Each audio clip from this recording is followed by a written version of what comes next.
నమస్తే welcome to our channel senior journalist Damu Balaji గారు ఉన్నారు వారితో మాట్లాడదాం సార్ నమస్తే సార్ గత 4 రోజులుగా గరికపాటి గారి ఇష్యూ చాలా వైరల్ అయింది అయితే ఇందులో ఏంటంటే నిన్న ఆవిడ బయటకు వచ్చి ఒక వీడియో రిలీజ్ చేశారు ఏంటంటే ఈయనకి ఆవిడ అన్న భార్య సో అన్న భార్యని తీసుకొచ్చి పెళ్లి చేసుకున్నారు ఇదంతా ఎప్పుడో జరిగిన ఇష్యూ ఇప్పుడు బయటకు వచ్చింది సార్ అయితే ఏంటంటే అసలు ఈయన ఇన్ని ప్రవచనాలు చెప్తూ ఇలా చేస్తూ ఈయన ఇలా చేయడం ఏంటి అనేది ఇప్పుడు కామన్ పీపుల్ ఎక్కువగా మాట్లాడుకుంటున్నారు అసలు ఈ ఇష్యూని మీరు ఎలా మాట్లాడతారు సార్ ఎలా తీసుకుంటారు ఎలా చెప్తారు గరికపాటి నరసింహారావు ఆయన చాలా ఫేమస్ మనందరికీ తెలుసు రెండోది ఏంటంటే గరికపాటికి ఒక యూనిక్ ఐడెంటిటీ ఉంది మిగతా ప్రవచనకారులు ఏంటంటే ఎక్కువగా దేవుడు భక్తి పాత సనాతన ధర్మము సంప్రదాయాలు అవి ఎక్కువగా చెప్తారు ప్రవచనకారులు అంటే కానీ ఈయన ఏంటంటే ఈయన కొంత తమిళ్ ట్రెడిషన్కి దగ్గరగా ఉంది తమిళ్లో నేను చాలా వీడియోలు చూస్తుంటా అప్పుడు నాకు తమిళ్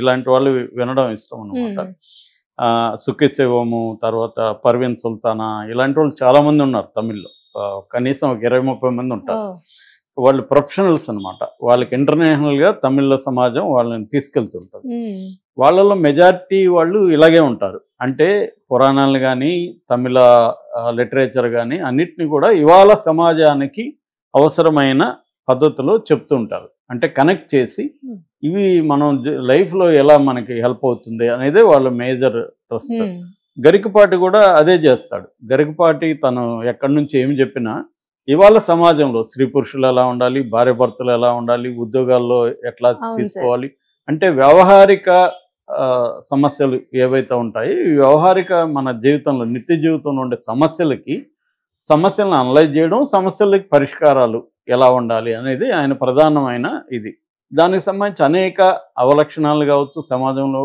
వ్యక్తుల్లో లేకపోతే చెడు ధోరణులు కావచ్చు వీటన్నిటిని కూడా ఆయన ఎత్తి చూపుతూ స్ట్రాంగ్గానే మాట్లాడుతుంటారు అయితే ఈ కాంటెక్స్ట్లో ఆయనకి ఎంత మంచి పేరు వస్తుందో కొన్ని విషయాల్లో చెడ్డ పేరు కూడా వచ్చింది అంటే చిరంజీవి అలాయ్ బలాయ్ సందర్భంలో చిరంజీవి మీద మాట్లాడడం వల్ల ఆయనకి చాలా అహంకారి అన్న ఫీల్ వచ్చింది ఎందుకంటే చిరంజీవి కూడా ఆయనతో పోలిస్తే చిరంజీవి కూడా ఒక ఇంపార్టెంట్ పర్సన్ ఆయన ఎంతో మందికి ఇన్స్పిరేషన్ చిరంజీవి రెండోది ఆయన తప్పు కూడా లేదు ఆయనకే అక్కడ అభిమానులు చుట్టుముట్టున్నప్పుడు ఫోటోలు అవి తీసుకుంటున్నారు మర్యాదగా కూడా అడుగుండు ఏమంటే చిరంజీవి గారు కొద్దిగా మీరు మనకి టైం అవుతుంది కదా సార్ అని చెప్పుంటే కూడా సరిపోయేది ఇట్లా కాకుండా చాలా ఇదిగా మాట్లాడారు దాన్ని కూడా చిరంజీవి చాలా హుందాగా అక్కడ డీల్ చేశాడు అట్లాగే ఆయన కొన్ని మహిళలు ఎలా కాస్ట్యూమ్స్ ఎలాంటివి వేసుకోవాలో కూడా ఈయన డిసైడ్ చేయడం అనేది రాంగ్ అయింది వాళ్ళు ఏంటంటే స్త్రీలు తమ బాడీల మీద తమకు హక్కు ఎవరికైనా ఎవరి బాడీల మీద అయినా వాళ్ళకి ప్రధానంగా హక్కు ఉండాలి కానీ వేరే వాళ్ళు ఎలా చెప్తారు ఇప్పుడు ఈయన పంచు కట్టుకుంటే నాకు నచ్చదు అనుకో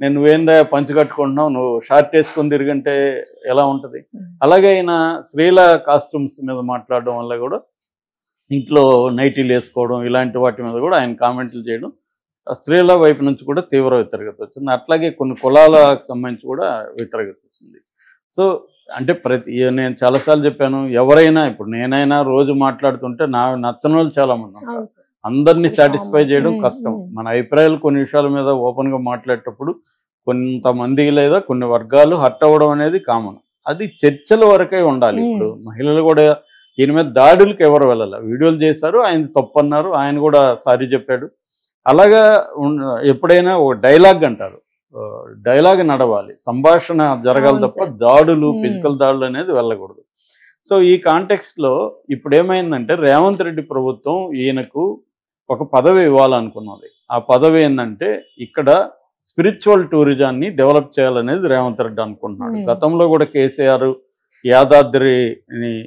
యాదగిరి గుట్టని యాదాద్రిగా మార్చడం చిన్నజీరు లాంటి వాళ్ళని పిలుచుకురావడం ఇవన్నీ చేశారు రేవంత్ రెడ్డి దాన్ని సిస్టమేటిక్గా తీసుకెళ్ళి ఇంకొంత బాగా చేద్దామన్నది రేవంత్ రెడ్డికి ఉన్నది ఇక్కడ అంటే ఫార్మా ఐటీ రంగాలతో పాటు ఎకో టూరిజం అండ్ స్పిరిచువల్ టూరిజంని ఎందుకంటే చాలా మంచి ప్లేసులు తెలంగాణలో ఉన్నాయి వీటిని డెవలప్ చేస్తే మనకు ఇంటర్నేషనల్గా కూడా ఫేమస్ అవుతాయి మనకు ఫారిన్ కరెన్సీ కూడా వస్తుంది అనేది ఆయన మంచి ఉద్దేశంతోనే రేవంత్ రెడ్డి అనుకున్నాడు దీనికి ఒక రైట్ పర్సన్ పెట్టాలని గరికపాటిని పెట్టబోతున్నట్టుగా పుకార్లు వచ్చాయి అఫీషియల్గా ఎక్కడ అనౌన్స్ చేయలేదు అయితే ఆయనకి ఆ పుకార్లు వచ్చిన తర్వాత అంటే క్యాబినెట్ ర్యాంక్ ఇచ్చి ఆయన్ని పెడతారు అని చెప్పిన తర్వాత ఇక్కడ ఇవన్నీ బయటకు వచ్చాయి నిజానికి ఈయన మొదటి భార్య ఉందని కూడా చాలామందికి తెలియదు, నాకు కూడా తెలియదు. నేను గరికపాటిని పెద్ద ఫాలో గాను, బట్ చాలామంది నాకు తెలిసిన వాళ్ళు ఫాలో అయ్యేవాళ్ళు ఉన్నారు.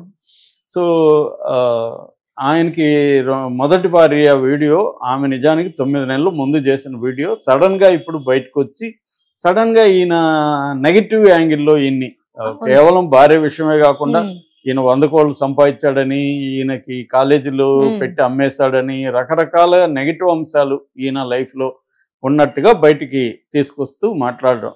దీని వెనక ఒక వాదన ఏంటంటే మేబీ ఇన్ని ఒక ఆంధ్ర వ్యక్తిని తెలంగాణలో ఎకో టూరిజం స్పిరిచువల్ టూరిజానికి ఎందుకు పెట్టాలి అడ్వైజర్గా, ఇక్కడ ఎవరు లేరా అన్న వాదన ఉంది. అది కూడా కరెక్టే, ఎందుకంటే ఇప్పుడు గతంలో కేసీఆర్ అదే విమర్శలు ఎదుర్కొన్నాడు. ఇక్కడ తెలంగాణ రాష్ట్రం కొట్లాడింది ఎందుకు, మన స్వయం ప్రతిపత్తి ఉండాలి ఇక్కడ అని, ఆంధ్ర వలస పాలనకు వ్యతిరేకంగా, తమ సంస్కృతికి పైన ఆంధ్ర వాళ్ళ దాడులకు వ్యతిరేకంగా కదా ఇవన్నీ జరిగాయి. ఇప్పుడు మళ్ళీ వాళ్ళనే తీసుకొచ్చి అంటే మన సంస్కృతిని గైడ్ చేసేయాల్సిన వాళ్ళే గైడ్ చేయాలన్నా, ఇక్కడ ఊరు లేరా అంటే కరెక్టే అది ఆ ప్రశ్న. రేవంత్ రెడ్డి కూడా ఆలోచించుకోవాలి, ఇక్కడ ఊరు లేరా, స్పిరిచువల్ టూరిజం డెవలప్ చేయడానికి అడ్వైజ్ ఇచ్చేవాళ్ళే తెలంగాణలో లేరా అనేది ఆశ్చర్యకరమైన అంశమే. కాబట్టి అది వ్యాలిడ్ డిస్కషన్. దీనివల్ల ఏమవుతుందంటే ఈయన్ని నెగిటివ్గా చేస్తే రేవంత్ రెడ్డి పని చేయడు, ధైర్యం చేయడు, ఈయన పెట్టడం అన్న ఒక యాంగిల్ ఏమైనా ఉందా అన్న ఇదైతే కనిపిస్తుంది. ఏదేమైనా ఇప్పుడు ఏమైందంటే ఆయన అయితే సమాధానం చెప్పుకోవాలి తన మీద, ఎందుకంటే ఆయన అందరినీ అడుగుతుంటాడు, ధైర్యంగా రండి మీరు మాట్లాడాలి అవన్నీ ఆయన చాలా ఇదిగా మాట్లాడుతున్నప్పుడు తన విషయం వచ్చినప్పుడు ఆయన రావాలి. కానీ ఆయన వారం నుంచి జరుగుతున్నా ఇప్పటివరకు అయితే రాలేదు. మరి ఆయన వైపు ఉన్న కారణాలు మనకు తెలియదు, మేబీ వస్తాడు అనుకుంటున్నా. సో ఇప్పుడు వాళ్ళ భార్య ఎప్పుడో మొదటి భార్య ఆమె కామేశ్వరి, రెండో భార్య శారద. మొదటి భార్య ఎప్పుడో విడిపోయారు, 20 ఏళ్ళు అయినాయో 15 years అయినాయో విడిపోయారు. సో ఆ 15 years ముందు విడిపోయిన ఆమె 9 months బ్యాక్ ఒక వీడియో చేసింది. ఆ వీడియోని పెట్టుకొని ఈయన మీద నెగిటివ్ చేశారు. దీంతో ఆమె నిన్న మళ్ళీ ఒక వీడియో చేసింది, దాదాపు 37 నిమిషాలు ఉంది, నేను మొత్తం చూశాను. ఆమె ప్రధానంగా ఏంటంటే ముల్లపూడి సత్యనారాయణ మూర్తి అని ఆయన లెక్చరర్ అనుకుంటా. సో ఆయన మీద చేసింది. ఆయన ఒక వీడియో చేస్తే ఆయన తన గురువు అయిన గరికపాటిని సపోర్ట్ చేస్తూ ఆయనకు వీడియో చేశాడు. దానికి సమాధానంగా ఈమె వీడియో చేసింది. సో ఇప్పుడు ఆ వీడియో మళ్ళీ వైరల్ అవుతుంది. ఈ వీడియో ద్వారా క్లియర్గా ఏం అర్థమవుతుందంటే అందరూ ఇప్పుడు ఏం అనుకుంటున్నారంటే తన సొంత అన్న భార్య, సొంత అన్న అంటే ఇక్కడ కజిన్ అనుకోండి, కజిన్ అన్న భార్యని ఇతను లేపుకొచ్చాడు.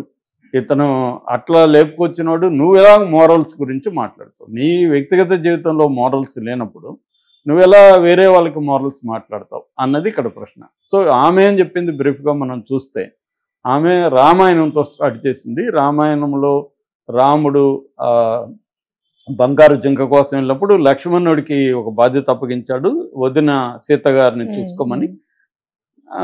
రాక్షసుడు వచ్చాడు, ఎత్తుకుపోయాడు, ఇతన్ని కూడా పంపించేసి రాక్షసుడు ఎత్తుకుపోయాడు, అది ఓకే.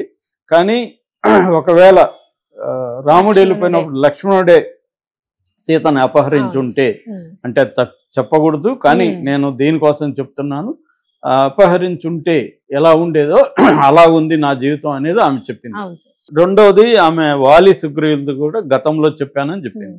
సో ఆమె ఏమి ఆరోపిస్తుందంటే ఈ ఫస్ట్ 9 months బ్యాక్ వీడియో చేసినప్పుడు ఆమె తన పేరు కూడా చెప్పడానికి ఉచ్చరించడానికి ఆమె ఇష్టపడట్లేదు, నీచుడు నీచుడు అంటుంది.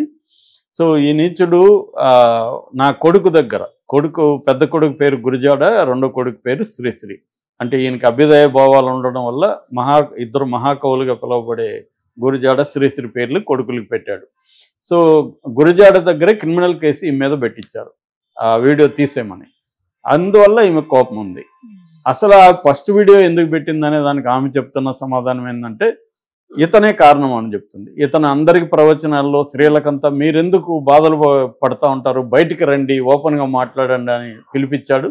అవును, మరి నేను ఇన్ని రోజులు లోపల పెట్టుకొని బాధపడుతున్నాను, నేను కూడా బయటికి ఎందుకు రాకూడదు అని నేను అనుకున్నాను, నేను వచ్చి చెప్పాను.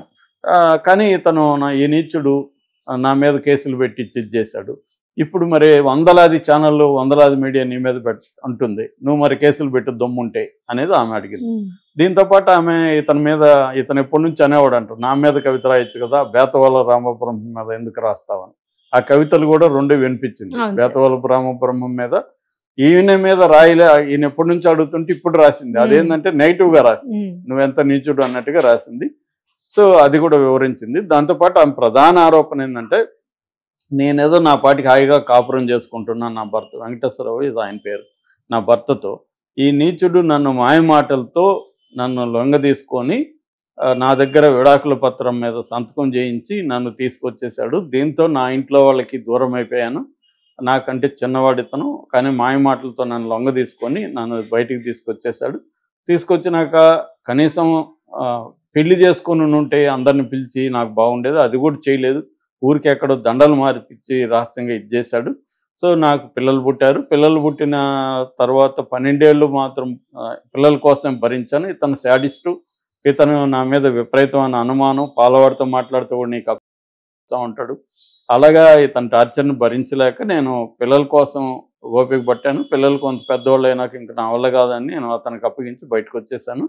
నేనే చెప్పాను అతనికి పెళ్లి చేసుకోమని. ఆయన శారద అనే ఆమెను చేసుకున్నాడు. ఆమె చాలా గొప్పది, నా బిడ్డల్ని బాగా చూసుకునింది. ఆ తర్వాత నేను ఎప్పుడు ఇంకా నేను రోజు పిల్లల గురించి పూజలు చేస్తూనే ఉంటాను, కానీ నేను ఎప్పుడు వెళ్ళలేదు. నా బతుకు నేను బతుకుతున్నాను అనేది ఆమె చెప్పింది ప్రధానంగా. అయితే ఇక్కడ ఆమె చెప్పిన దాంట్లో చాలామంది కామెంట్లంతా చూస్తే కూడా 95% కామెంట్లు ఆమెకు నెగిటివ్గా ఉన్నాయి, పాజిటివ్గా లేవు. సో దీనికి కారణం ఏంటంటే ఆమె కాంట్రడిక్టరీగా ఉంది ఆమె స్టేట్మెంట్. ఈమె పెద్దది, ఆయనకంటే పెద్దది, ఈమెకు పెళ్ళైన స్త్రీ, తన మరిది తనకంటే చిన్నవాడు, అతను మాయమాటలు చెప్తే నీ బుద్ధి ఏమైంది అనేది చాలామంది. అతను ట్రై చేసి ఉండొచ్చు, చాలామంది వదినలను ట్రై చేసే మరుదులు ఉంటారు. మరి వదినలకి ఏమవుతుంది బుద్ధి, నీకేమైంది, నువ్వు 2 చేతులే కలిస్తేనే కదా చెప్పట్లు, నువ్వు వెళ్ళకపోతే అతను బలవంతంగా ఏమైనా ఎత్తుకుపోయాడా? కాబట్టి నువ్వు వాలంటరీగా వెళ్ళి నువ్వు ముందే అఫైర్ పెట్టుకున్నావు, అతనితో అఫైర్ పెట్టుకొని మళ్ళీ వెళ్ళిపోయావు, ఇప్పుడు అతన్ని నిందిస్తున్నావు అనేది చాలామంది అంటున్నారు. రెండోది శాడిజం, దీనికి ప్రూఫ్స్ ఏమి లేవు, ఆమె చెప్పిందే. మొత్తం మీద నీకు అతనికి కుదరలేదు, నువ్వు మరి పిల్లల్ని కూడా ఎందుకు వదిలేసి వచ్చావు? అతను నీచుడు అంటున్నావు కదా, అంత నీచుడి దగ్గర నీ పిల్లల్ని ఎలా వదిలేస్తావు? నువ్వెందుకు పిల్లల్ని తీసుకొని నీ దగ్గర కనీసం ఒక బాబుని అక్కడ వదిలి ఒక బాబు నీతో ఎందుకు ఉంచుకోలేకపోయావు? రెండో ప్రశ్న. మూడో ప్రశ్న, నిజంగా నీ మాతృప్రేమ అంత గొప్పది, రోజు పూజిస్తుంటే ఆ పిల్లల్ని నీ మీద ఎందుకు కేసు పెట్టాలి?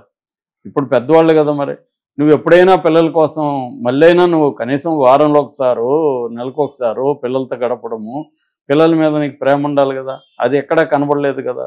అంటే నీ వైపు కూడా ప్రాబ్లమ్స్ ఉన్నట్టే కదా.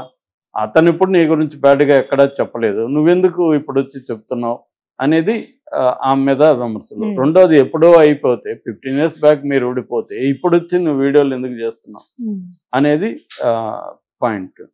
రెండవది ఏంటంటే ఆమె కాంట్రడిక్టరీగా ఎలా ఉందంటే, ఆయన మళ్ళీ ఒక పక్క పొగుడుతుంది, ఆయన విద్వత్తు గొప్పది అంటుంది, ఆయన మంచి ఖ్యాతి సంపాదించాడు, బిరుదులు సంపాదించాడు, డబ్బులు కూడా చెప్తున్నారు 100 మంచిదే, నా పిల్లలకే కదా వస్తుంది, అవన్నీ చెప్తుంది. మళ్ళీ ఆయన నిందిస్తుంది, మళ్ళీ ఛానల్లోనే నిందిస్తుంది. మీకేం పని పట్టలేదా, ఆయన మీద ఎందుకు మీరు మాట్లాడుతున్నారని ఛానల్లోనే తిడుతుంది, ఆయన్ని సపోర్ట్ చేస్తుంది. అంటే నాకు హక్కు ఉంది కానీ ఆయన తిట్టే హక్కు మీకు లేదంటుంది. ఇలాగా కొద్ది కాంట్రడిక్టరీగా ఉంటే కింద కామెంట్లు పెడుతున్నారు, ఈమె సైకాలజిస్ట్ని చూపించాలి, మైండ్ పోయింది అనేది కూడా పెడుతున్నారు. ఏదేమైనా ఆమె కొంత అంటే పెయిన్ వల్ల కావచ్చు, ఇప్పుడు అందరూ కూడా మనకి నచ్చినట్టే మాట్లాడాలని లేదు, లాజికల్గానే ఉండాలని లేదు. ఎమోషనల్గా ఉన్నప్పుడు లాజిక్స్ ఉండవు. చాలాసార్లు ఈ ద్వంద్వ ప్రవృత్తి ఉంటుంది.